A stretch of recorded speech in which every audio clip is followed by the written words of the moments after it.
Boa noite, eu sou a Nathalie Weber e estou na equipe de comunicação do Páginas Amarelas.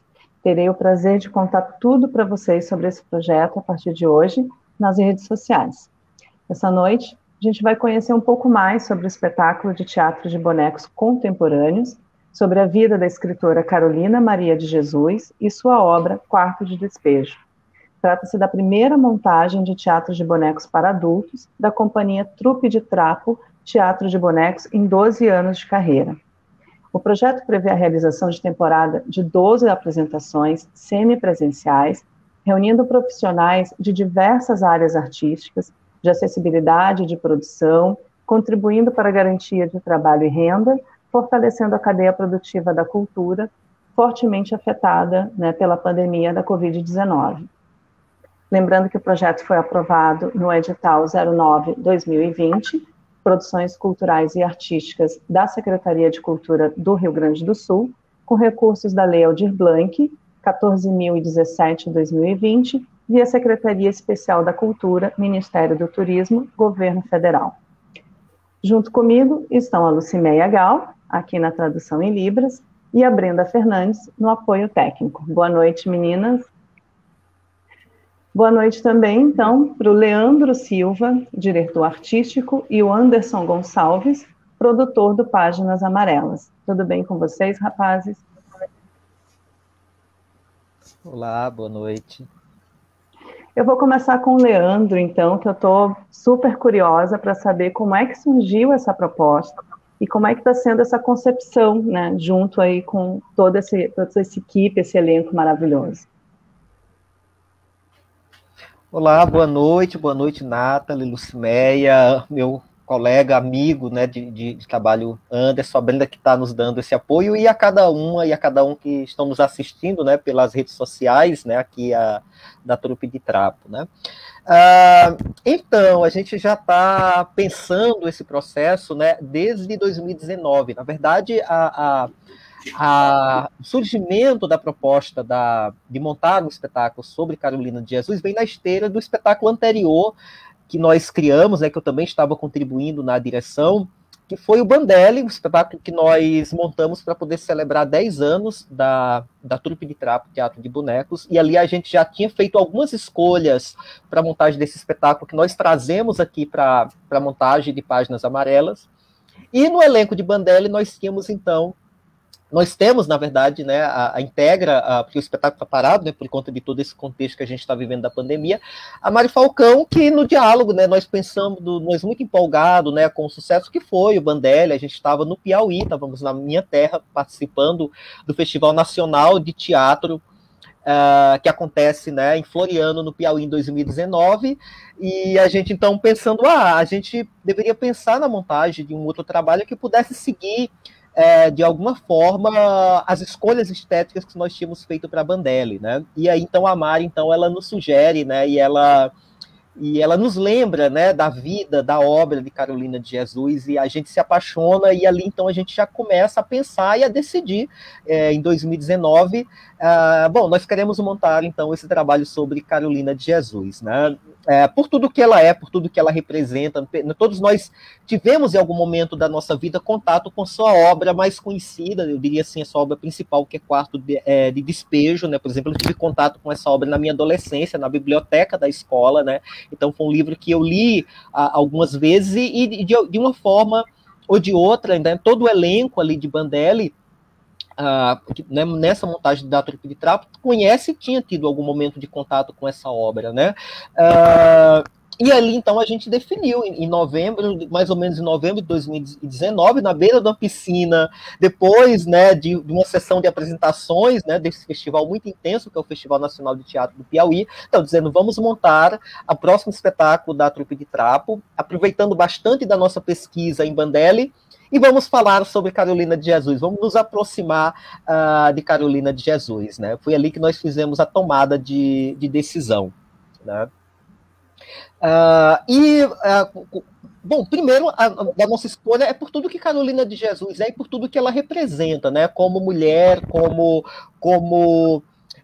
negra, favelada, que viveu boa parte da sua vida na favela do Canindé, né, na zona norte de São Paulo, né, e que viveu boa parte da sua vida batalhando por comida, batalhando pela possibilidade de sustentar os seus 3 filhos como catadora de papel. Mas Carolina tinha uma convicção muito profunda de quem ela é enquanto uma escritora. Carolina de Jesus é uma literata. Né? Ela se reconhece dessa forma, ela se enxerga dessa forma e ela se sente no direito de ser publicada, ela quer ser ouvida e ela se sente definitivamente essa artista, não só escritora, mas também poetisa e também compositora. Né?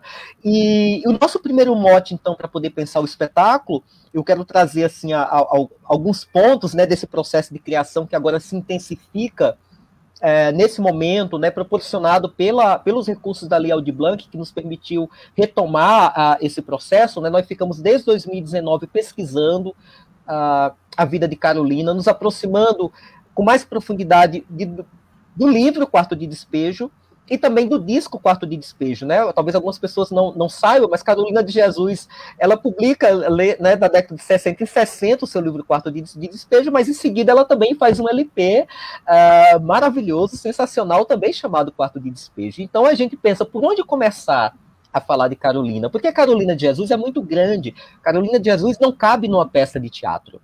Então, nós vimos logo que nós não temos a pretensão de apresentar toda a vida, toda a biografia, toda a grandeza de Carolina. Ela definitivamente não cabe. Então, nós queremos apresentar um ponto de vista sobre Carolina e uma experiência de aproximação de Carolina de Jesus, né? Dessa equipe da Trupe de Trapo que pesquisa e se aproxima de Carolina de Jesus, e a partir, então, dos nossos fazeres com teatro de bonecos, a gente, então, quer apresentar um ponto de vista, uma tentativa de aproximação dessa grande mulher, dessa grande artista, dessa literata, dessa batalhadora que Carolina de Jesus foi e de tudo que ela representa. Então, esse é o primeiro lugar da obra. A gente não tem a pretensão de trazer nenhuma visão definitiva sobre Carolina de Jesus, porque ela transborda qualquer tentativa, né, de explicá-la, né, ou de apresentá-la, mas a gente trazer, acima de tudo, um ponto de vista. Tanto que na nossa pesquisa, nós pensamos em conhecer mais sobre a vida de Carolina, conhecer mais sobre a sua obra, especialmente o livro Quarto de Despejo, depois o disco, e ouvir bastante, né? E baseado nisso, então, o espetáculo, na verdade, é uma tentativa de aproximação de Carolina, né, da figura de Carolina de Jesus. A gente também tenta trazer outras vozes. Quem mais da poesia, da literatura, da música, canta, pensa como Carolina, né? Que aproximações nós temos com Carolina? Esse foi o mote da nossa pesquisa. Então, nós somos, então, atravessados pela pandemia desde março, então a gente ficou se dedicando virtualmente a estudar, a pesquisar e a compor um enredo cênico que baseasse a criação da obra. Então, agora, nesse momento, nós estamos vivendo um regime de semipresencialidade, o elenco voltou a se encontrar seguindo todos os cuidados, todos os protocolos de prevenção à Covid-19, e nós, então, começamos a fazer a elaboração da obra, da peça, né, chamada Páginas Amarelas, a vida e a obra de Carolina de Jesus, que se baseia nessa nossa vivência de se aproximar de Carolina a partir da sua biografia, a partir dos seus livros, e a partir de canções e outras poesias, de outros materiais que a gente entende que tem aproximação com a vida e com a obra dela, com as ideias dela. E a gente, então, também aproveita um tanto da pesquisa que nós fizemos em Bandelli. Uma delas é um ponto de vista que a gente tem também a respeito do boneco Desi Bandelli, né? A gente resolveu, primeiro, que a gente iria abordar um teatro de bonecos heterogêneo. A gente iria abordar a heterogeneidade do teatro de bonecos, né? Ao invés de estarmos trabalhando o teatro de bonecos homogêneo, ou seja, em que o boneco ele está em destaque, e ele é quem aparece na cena, a gente resolveu colocar o boneco em diálogo com os demais elementos da obra em pé de igualdade, né? Com a animação à vista do público, os atores animadores não estão escondidos, e a aparição e a presença do boneco ela está equilibrada com a presença da atuação dos atores, com a presença da música, com a presença da luz, que tem um papel super importante nesse espetáculo, com a presença dos diversos elementos, né, com a presença da técnica, e o boneco está ali como parceiro, né? O boneco está ali como ombro a ombro com todos os demais elementos. Então, isso é uma perspectiva mais contemporânea do teatro de bonecos, né, que caminha lado a lado com perspectivas tradicionais, em que o boneco aparece como uma figura homogênea. Você vai ver um espetáculo de teatro de bonecos, você não vê o bonequeiro, sabe que ele está ali, mas você vê os bonecos, né? E aqui é diferente. Os bonecos estarão lado a lado, sendo manipulados, sendo animados à vista do público. Então, essa é uma primeira característica, assim como todos os objetos da cena, né? Os animadores e a animadora, os animadores é Anderson e Alexandre Malta e Viviane, estão fazendo o papel de animadores, estão à mostra, estão à vista, dando vida aos diversos elementos, né, que vêm, então, pensar, acompanhar, interpretar a vida de Carolina, e juntamente com a Glória Andrade, atriz, não, que vai viver em primeira e em terceira pessoa a figura de Carolina, que está assumindo isso enfim, com muita responsabilidade, com muita garra, né? Eu nunca tinha trabalhado com a Glória e é incrível, assim, é maravilhoso trabalhar com ela, estar com ela agora. Outra característica é que a gente resolveu fazer um espetáculo de teatro para adultos, né? Porque a gente já tem essa ideia, né? A gente pensa em teatro de bonecos, a gente pensa em teatro para crianças. E é claro que o teatro de bonecos tem um papel fundamental no teatro para a infância e juventude, né? Mas o teatro de bonecos, ele transcende. Ele está para todos os públicos. E aí, celebrando esses 12 anos agora da Trupe de Trapo, fizemos Bandelli, um espetáculo para crianças para celebrar 10 anos. Nós resolvemos apresentar para as pessoas essa outra possibilidade do boneco de dialogar para um público adulto, né? Então, a gente está pensando uma perspectiva de um espetáculo para adultos com o teatro de bonecos. E outro elemento da criação tem sido a questão do hibridismo entre diversas linguagens. Assim, a luz tem um papel fundamental. Nós estamos tentando trabalhar uma perspectiva de uma luz atuadora. Nós estamos trabalhando com o designer, né? O Jaca vai pensar a nossa luz. Estamos pensando em elementos do design visual e gráfico para o trabalho, com aproximação com trabalhos de escultura, com a pintura, enfim, os diversos elementos de cena. Nós temos um designer gráfico e visual trabalhando conosco, que é a Silvia Serrano. Outro elemento que tem um papel fundamental nesse espetáculo é a música. E aí adiantar uma coisa muito bacana, estamos trabalhando nesse espetáculo, ombro a ombro com o reconhecido músico gaúcho Richard Serraria, da banda Bataclan, do Alabeu, de tantas histórias, né, de tantos trabalhos. Então nós convidamos o Richard para poder compor conosco esse trabalho. O Richard, então, está pensando os arranjos musicais para o espetáculo e pensando também o processo de trilha ao vivo, né? Ele poder executar ao vivo as músicas do espetáculo, né? E ele, então, compõe conosco essa equipe, e a música, então, ela passa a ter um papel também muito importante, muito fundamental na peça Páginas Amarelas, porque a música também tem um papel muito fundamental na vida de Carolina, né? As valsas vianenses que ela gosta de ouvir. Ela decide, ela compõe maravilhosamente bem, ela consegue gravar um disco que o Brasil não conhece, o Brasil todos deveriam ter na sua playlist o disco de Carolina de Jesus, né? Deveriam se dedicar a conhecer e a ouvir o disco, né? Então a música tem um papel fundamental na vida de Carolina, né? Ao lado da escrita, ao lado de escrever, é outro momento de aconchego, né, junto aos filhos, é outro momento de descanso, de reflexão que Carolina de Jesus tem na sua vida. Então a gente resolveu dar um caráter, um lugar importante para a música na obra. E, por fim, esse momento, gente, que a gente está vivendo, tão difícil, né, para a gente que somos fazedores de teatro, né, que é esse contexto difícil de uma pandemia global, né, de uma doença tão grave, né, que é a Covid-19, que nos impacta de maneira tão direta e que nos faz pensar, então, em compor uma obra pensando em semipresencialidade. Claro que nós não temos a expectativa de acolher o público, o grande público no teatro, né, por isso a obra vai ser pensada para ser feita de forma semipresencial, a priori transmitida pela internet, para que as pessoas possam assistir em casa com segurança, né? A depender dos protocolos, talvez com o público muito reduzido, né? Reduzidíssimo mesmo, mas nesse momento a gente está trabalhando a perspectiva de efetivamente retomamos com a equipe da Trupe de Trapo, que é uma equipe pequena, que a gente consegue manter os protocolos, o uso constante da máscara, a dramaturgia pensada com distanciamento, né, todos os cuidados para a criação da obra, e nesse momento realmente a gente pensa em focar na transmissão para que as pessoas possam ter acesso à obra em suas casas com toda a segurança, né? Enquanto a gente sonha e deseja com vacina já para todas e todos, para que a gente possa realmente voltar a nos reunir, né? E quem sabe muito em breve poder apresentar Páginas Amarelas no contexto de aglomeração, dessa gostosa aglomeração que o teatro nos proporciona, né? Eu quero finalizar dizendo que tem sido um momento de grande esperança a gente poder, em alguma medida, retomar, né, de a gente poder estar aqui, estamos vivos, estamos compondo, estamos pensando. Na verdade, a Trupe de Trapo nunca parou, a gente seguiu se reunindo pela internet, construindo um enredo, se encontrando toda semana, se angustiando com o futuro, né, pensando se, né, que teatro existirá, se conseguiremos fazer, né. Então a gente tem passado por todo esse processo. E eu acho que é uma questão muito forte da Trupe de Trapo, esse trabalho colaborativo, né? A Trupe de Trapo tem o seu corpo, tem o seu, né, as pessoas que trabalham, mas eu queria destacar isso também, né?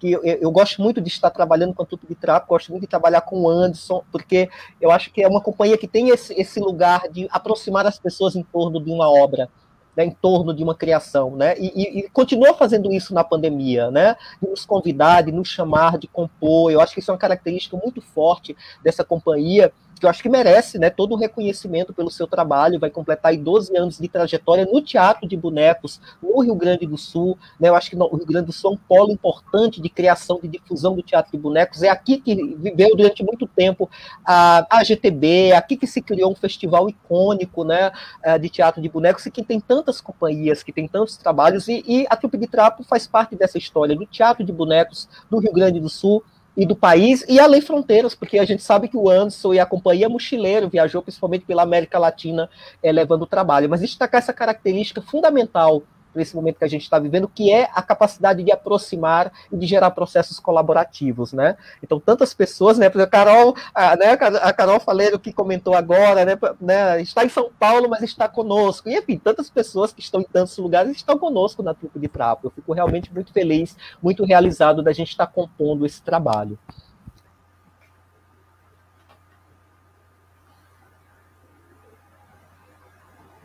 Postura ereta, olha para frente. Eu já conhecia a obra, né, Quarto de Despejo, da Carolina. Então, para mim é uma satisfação enorme assim, estar fazendo parte desse projeto aqui, da construção desse espetáculo, porque eu gostei muito quando eu li o Quarto de Despejo, e eu li o Quarto de Despejo e eu pensava, nossa, aqui tem um roteiro de alguma coisa. E aí, vendo isso se concretizar, isso é muito bacana para mim. E eu gostei muito da obra, porque eu via como uma pessoa simples, sem grande formação, como a Carolina, e conseguia colocar no papel tudo que ela vivia, tudo que ela via, e de uma forma que se transformou no que foi, né, o quarto, no que é ainda hoje o Quarto de Despejo. A Carolina, ela é mulher, né? E ela é mãe, e ela é favelada, e ela é negra, e apesar de todos os percalços da vida dela, ela se mostra uma mulher extremamente entendida do mundo. Ela sabe muito bem o que acontece na política, ela sabe muito bem o que se passa ao redor dela, ela conhece muito bem a sociedade. Ela previu muitas coisas na política que aconteceram depois, como a ditadura, como o governo atual, como a fome, o Brasil no mapa da fome. Ela previu muitas coisas e ela precisa ser honrada por isso, e eu tô aqui porque eu acredito justamente nisso, em honrar o nome dela, em honrar a memória dela, em honrar todo o conhecimento que ela tem. Precisamos livrar o país dos políticos assambarcadores. Salve ela, oh, salve ela, salve ela, a vedete da favela. Salve ela, oh, salve ela, a vedete da favela. Então, para a proposta visual da peça, nós queríamos trazer a atmosfera que a Carolina descreve no Quarto de Despejo. Para isso, nós pensamos em produzir o espaço cênico com elementos chave, né, como os materiais recicláveis que estão presentes no cotidiano dela. Os varais, temos os varais de roupas também, que vão se integrar também aos outros elementos e que trazem a possibilidade dos atores manipuladores trazerem essa magia do teatro de animação. Já para os bonecos, nós pensamos em desenvolver cabeças de pessoas assim mais realistas e que vão se encaixando, vão complementando as roupas penduradas no varal. A iluminação de cor amarela que simboliza a fome, né? A fome enfrentada pela Carolina. E a companhia Trupe de Trapo, Teatro de Bonecos, está fazendo um espetáculo Páginas Amarelas, Vida e Obra de Carolina de Jesus. A Carolina, para mim, ela é, para mim, uma pessoa muito inspiradora, eu não sei nem explicar, tão grande essa paixão que eu tenho por ela.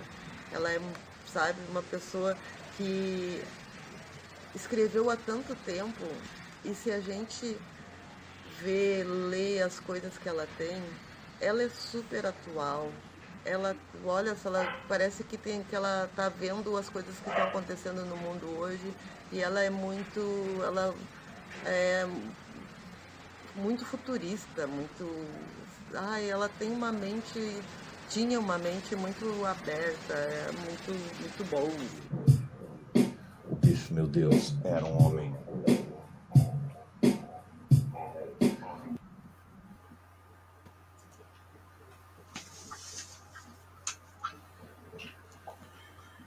Muito bem, muito bem. É muito legal poder compartilhar com vocês, com toda a equipe, com todos que estão nos assistindo esse momento. Eu estou aqui para falar um pouquinho sobre a trajetória da Trupe de Trapo e o porquê, né, como chegamos aqui nesse projeto Páginas Amarelas. E tem uma das coisas que me chama muito a atenção na fala da Carolina, é quando ela compara a favela a um quarto de despejo, né, que é o quarto onde o resto da cidade, o resto da casa, coloca aquilo que não tem utilidade, aquilo que não tem serventia, e fica ali acumulado até o momento que pode ser jogado fora. E na trajetória artística, né, acho que todo artista passa um pouco por esse processo, em algum momento eu acredito que eu tenha me sentido assim, né? Porque, enfim, a gente começou fazendo as coisas num cenário, como o Leandro mesmo pontuou, com muita gente boa. O Rio Grande do Sul é um polo, né, produtor de teatro de bonecos, teatro de formas animadas, não só de espetáculos, mas também de produção literária, né? Muitas pessoas saíram daqui para ir escrever coisas em universidades, então era um lugar muito forte, e essa pressão de o que eu estou fazendo, qual é a minha identidade, o que eu crio, lá no início da Trupe de Trapo, ela deu essa sensação de que será que eu sigo, será que eu não sigo, será que as coisas vão acontecer ou não? Então, de uma certa maneira, há uma identificação com a Carolina, de algum momento estar nesse quarto de despejo. E estar nesse quarto de despejo proporcionou para mim e para a companhia coisas incríveis, como, por exemplo, poder viajar com esse trabalho em circuitos menores, em circuitos alternativos, em espaços que talvez eu não estivesse se a minha ideia fosse outra, se eu tivesse desejado uma grandiosidade naquele momento, né?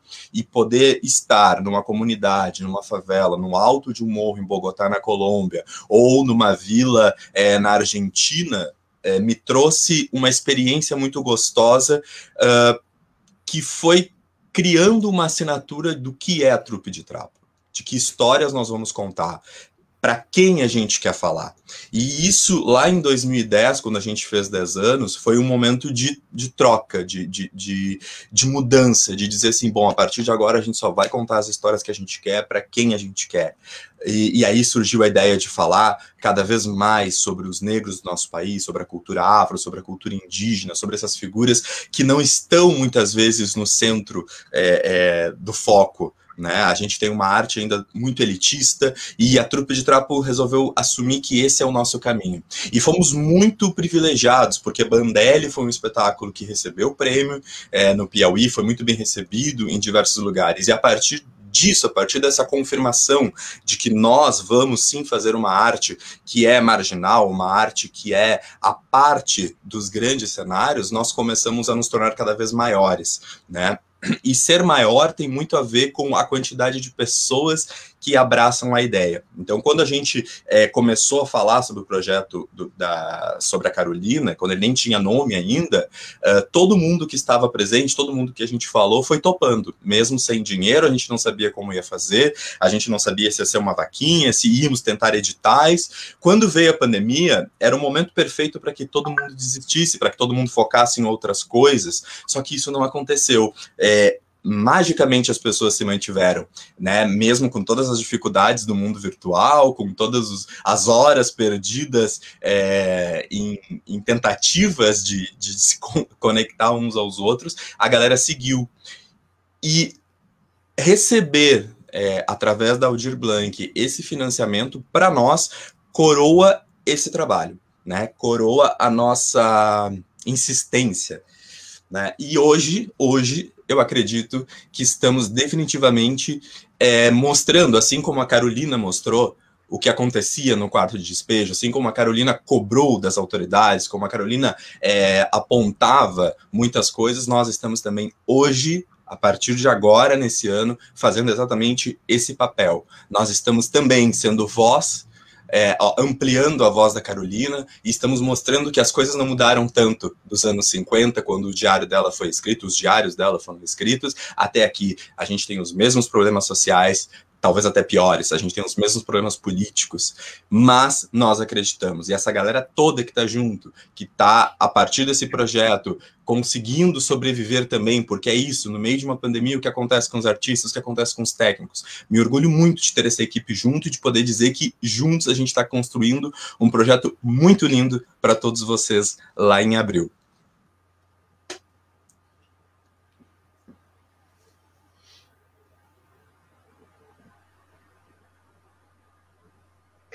Que bacana ouvir vocês dois. Eu confesso que, né, sou uma fã, assim. O Leandro chega fico hipnotizado, assim, de ouvir falar com tanto amor, né, sobre os trabalhos. E a gente vai lembrando, então, aqui a ficha técnica completa, né, Páginas Amarelas, a vida e obra de Carolina Maria de Jesus. Tem um elenco: Glória Andrades, Alexandre Malta, Viviane Marmite e Anderson Gonçalves. A direção do Leandro Silva. Nathalie, pode ser um pouquinho mais lento, só para eu poder acompanhar o sobrenome das pessoas, por favor. Tá. Então, Glória Andrades, Alexandre Malta, Viviane Marmite e Anderson Gonçalves no elenco. Na direção, Leandro Silva. No cenário, adereços e identidade visual, a Silvia Serrano.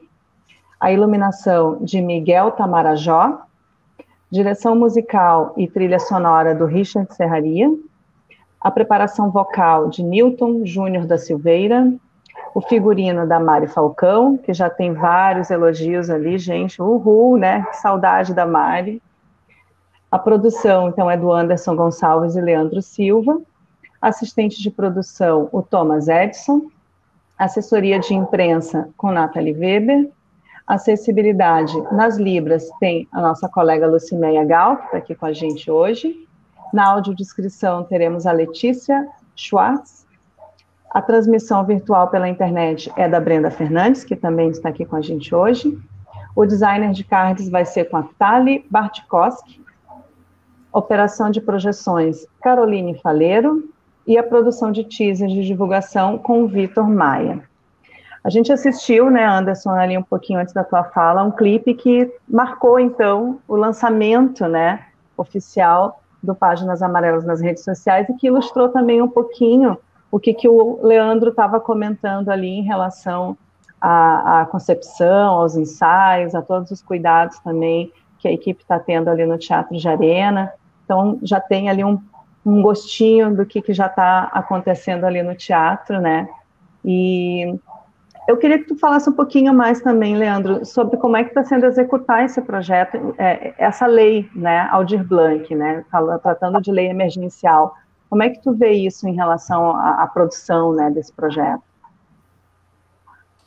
Então, a Lei Aldir Blanc, primeiro, ela é uma conquista, né? Ela é uma conquista dos artistas, né? A gente não tinha nenhuma perspectiva e a Lei Aldir Blanc, ela surge de uma grande articulação nacional para poder viabilizar um setor que foi duramente impactado, né? Nós fomos um setor que foi um dos primeiros a ser impactados e que não tem, até o momento, nenhuma perspectiva de retorno seguro. E primeiro porque a gente não acredita em retorno sem você ter garantias, efetivamente, de condições de saúde, tanto para quem faz a arte, a cultura, quanto para a fruição, né? Nós não vamos lotar um teatro com o público, com as pessoas que nos acompanham, se a gente não tem a garantia, por exemplo, de vacinação. Então, somos um setor que também não tem uma perspectiva de retorno, porque também a gente, por mais que tenha protocolos, né, também a gente tem a nossa consciência, né, de que condições a gente também quer e acredita nesse retorno. Então, a lei emergencial, em primeiro lugar, ela é muito importante primeiro, né, por ser uma conquista de uma grande articulação nacional dos fazedores da cultura do país, né, que se articula num tempo hábil, gente, assim, imagina pensar, construir, articular politicamente, elaborar, permitir votar, numa situação política que nós estamos vivendo, de censura, de perseguição, e conseguir aprovar uma lei federal, nacional, para poder viabilizar o auxílio à cultura, assim, foi heróico, tem sido heróico, porque não é só garantir, mas também a implementação, fazer chegar, né? Então, acho que, primeiro, é uma vitória por isso. E segundo, porque é uma lei que permite a continuidade do processo artístico, né? O artista vive do seu fazer artístico, mesmo que em condições às vezes bastante difícil, né, bastante instigante, que é esse de pensar o mundo virtual, de não poder se encontrar de forma plena, seja com o público, seja uns com os outros, né, de você não poder ter grandes equipes, né, reunidas e tal, apesar de tudo isso, é bastante doloroso você não poder criar, é bastante doloroso você poder não seguir com o seu processo artístico, né, com o seu lugar da criação artística, e a lei, ela viabiliza isso. E eu acho que uma terceira questão que não podemos deixar para trás é porque a Lei Aldir Blanc tem viabilizado, gente, comida, aluguel, teto para os artistas. Essa é a verdade, né? O que tem chegado na ponta da lei em todo o país são condições mínimas, não só de você continuar o processo artístico, você poder continuar fazendo arte, mas você poder continuar fazendo isso com as condições mínimas de sustentação da vida. E quando eu falo condições mínimas de sustentação da vida, é teto, é comida, é você ter condições, por exemplo, que a gente não pensava nisso de maneira tão necessária, você ter condições técnicas para estar na rede, para você estar na internet, né? Muitos de nós pensávamos, por exemplo, a tecnologia, a internet, como um registro da peça, né? Marcar o encontro, né? Viabilizar o encontro presencial, né? Usar o WhatsApp para que dia, que horário, quando a gente vai, o e-mail para viabilizar, mas a gente nunca imaginou que a internet se tornaria um lugar do encontro. E muitos de nós não tínhamos o computador adequado, não tínhamos a webcam adequada, não tínhamos. Então hoje também a lei contribui, né? Por exemplo, você tem aqui no estado que viabiliza, edital que viabiliza bens, equipamentos, nada mais é do que você poder estruturar para você ter condições de encontro e de manutenção do processo artístico. Então é uma lei fundamental, e é claro que a implementação ela é bastante dura e difícil, né? Você poder fazer com que chegue à ponta, você ter controle social, você poder ter transparência, você poder, enfim, fazer com que ela chegue a quem precise é um processo, é uma grande discussão, mas ela é essencial para poder manter o setor e para poder garantir a retomada do setor, né, para que a gente sobreviva, para que a gente exista daqui a pouco, para nos encontrarmos uns com os outros, encontrarmos com o nosso público, é o que a gente mais deseja, né? Mas, por outro lado, a gente tem essa consciência, né? Daqui a pouco um protocolo diz que o teatro, um espaço vai poder receber tanto. Não, a gente quer receber menos do que o tanto. A gente quer abaixo, a gente quer protocolos mais rígidos ainda do que aquele que ali está, né? O vídeo mostrou e as nossas condições de ensaio é essa, né? Não precisa um protocolo externo, uma lei, né, uma determinação do governo que diga use máscara, mantenha o distanciamento, higienize as mãos. A gente faz isso porque a gente está para defender a vida, a gente está para defender a saúde, né, das nossas comunidades. Eu também tenho lá todo o meu trabalho, a militância num ponto de cultura, na periferia, e é lá que a gente está, né? A gente tem que se cuidar, tem que fazer, porque a gente tem um lado, a gente tem uma escolha, né? A gente não é negacionista, a gente quer vacina, a gente quer condições de manter o processo artístico, mas a gente quer manter ele num processo processo de garantias mínimas de saúde e de segurança, tanto para nós, os artistas, como também para o público, e enfim, para toda a cadeia da cultura. Acho que é esse lugar, e acho que a Lei Aldir Blanc ela vem contribuir muito para poder viabilizar. Eu me entusiasmo muito, porque, enfim, gente, quantos grupos, Telegram, todo lugar, com uma articulação muito forte, eu falei, poxa, será que a gente vai conseguir um tempo tão hábil? Eu não tenho a menor dúvida que a Lei Aldir Blanc entrou para a história do nosso país como uma conquista num contexto muito difícil, numa articulação enorme, muito capilarizada, num tempo muito hábil. Assim, só a história vai poder realmente dizer o que foi isso, né? E o que isso representa para a gente, né?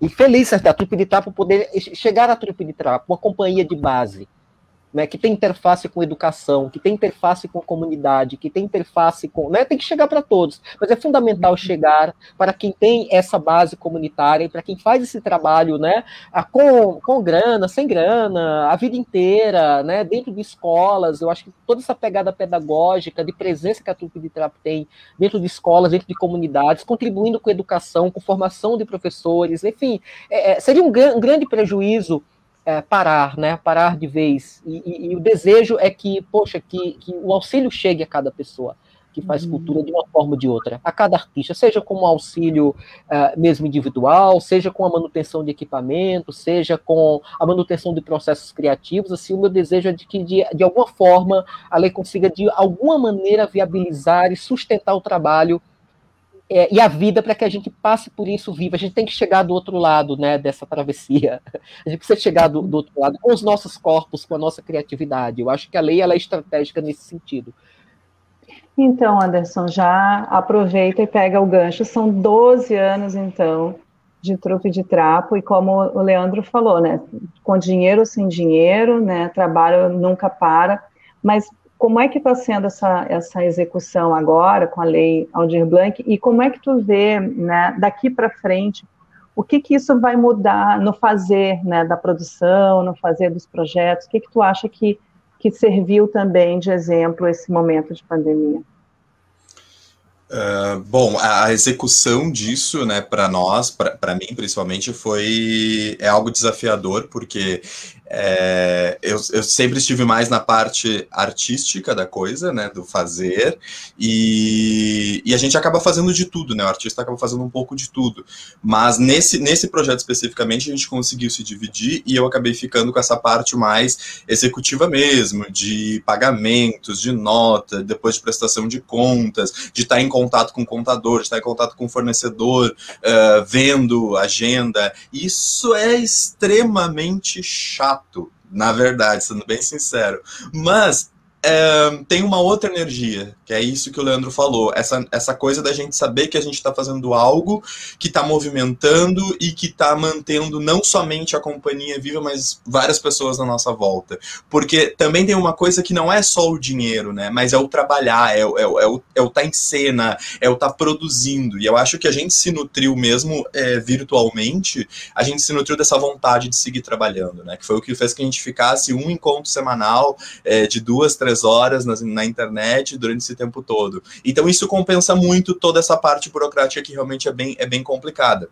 E eu, como uma pessoa que sempre fui muito descrente de editais, eu confesso que eu mudei um pouco a partir desse princípio. O Leandro é um responsável por isso, essa visão a respeito do que é o edital para o artista, né? É uma conquista nossa, né? Então, sim, a gente tem que batalhar, a gente tem que lutar. Se surgiu o edital, tem que se inscrever, porque é importante que esses recursos venham para a mão de quem faz girar a cadeia da economia. Porque durante muito tempo a gente escuta que o artista não tem relação nenhuma com a economia, que o artista é só um peso dentro de um processo. E hoje a pandemia está nos mostrando que não. Porque quando a gente vai comprar um material para o espetáculo, hoje o comerciante lá na loja está muito feliz que a gente está lá dentro. E muitos perguntam, para que isso? É para o teatro. Ah, que legal, olha só. Então tem muita gente conhecendo agora, entendendo agora o poder disso. Então, acho que o edital surge num momento importante e ele consegue levar um pouco mais, né, para mais pessoas, para mais artistas, mesmo que com recursos mínimos, essa chance de se manter ativo econômica, social, emocionalmente, né? Então eu espero que mesmo pós-pandemia o artista seja valorizado, que exista uma organização também dos próprios artistas nesse sentido, de proporcionar cursos, formações, de ter grêmios mais unidos, né? Eu espero que a gente consiga batalhar pela manutenção dos nossos direitos, que a gente não fique só nas migalhas que nos são dadas, e aí quando vão tirar a gente, né, se incomoda. Não, isso tem que ser ali o tempo inteiro. A gente tem que ter garantias políticas de ter financiamento, de ter acesso a essas verbas que são nossas, né? Isso é bem importante mesmo, essa questão da economia, né? Então, bom, gente, o papo tá bom, a gente fez esse pequeno encontro aqui para fazer o lançamento do Páginas Amarelas. A gente vai encerrando agradecendo, então, a todas, todos e todes que nos acompanharam até o momento. Convido para curtir todos os canais da Trupe de Trapo no Facebook, no YouTube, no Instagram. E a gente vai deixar mais um regalo para vocês aqui sentirem também mais um pouquinho da força que vai ser esse espetáculo, Páginas Amarelas, a vida e a obra de Carolina Maria de Jesus. Como é horrível ver um filho comer e perguntar, tem mais? Tem mais? A fome à beira dos bolsos repletos, a fome teia nos guichês bancários, a fome aranha nos parapeitos sólidos. Tem mais? Tem mais? Tem mais? A fome na alça das valizes executivas, a fome das apólices extrapoladas, a fome nos prontuários de serviços. Tem mais? Tem mais? Tem mais? Nas gargantas saturadas de joias, a fome lebre das tratativas da fome, a fome lábil na gorjeta da fome. Tem mais? Tem mais? Tem mais? A sinaleira da fome no tráfego da esmola, a fome cuspe no escárnio da fome, a fome lâmpada dos mortos de fome. Tem mais? Tem mais? Tem mais? A fome imaculada dos ressurrectos da fome, única, de milhares de boca, da fome santíssima de tantas danações. Tem mais? Tem mais? Da fome anil, da infecção da fome, a fome gume da contração da fome, a fome toda entranhas do parto de mãe sucumbida de fome. Tem mais? Tem mais? Tem mais? Tem mais? Eila, está viva, é filha do homem, o mais é placenta. Cortemo-la! Tem mais? Tem mais?